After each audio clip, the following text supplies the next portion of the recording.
Хайде с мен в слънчевия Сандански да ви покажа къде се правят най-красивите усмивки и кои са най-популярните братя дентални лекари.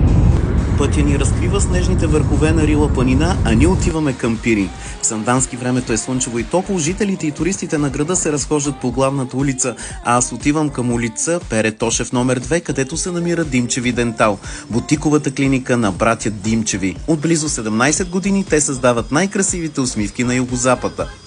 Той е винаги модерен, работи безупречно и с чувство за хумор. Има 2 деца и красива жена, но въпреки това има най-много жени пациентки в Югозападна България. Аз съм доктор Стефан Димчев, специалист съм по простична дентална медицина и ви каня да посетите нашата клиника. Какво е положението на този пациент? Отчаиваш за него. Добре. Извинявам, никой не мога. Братя Димчеви наследяват професията си от майка им, която и до днес работи в Сандански. Здравейте, аз съм доктор Ивайло Димчев и съм специалист по простична дентална медицина в Димчеви Дентал.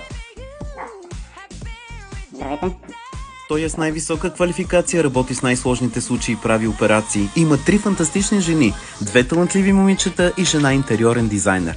Сандански ме посрещна със слънце и изпрати с изненада.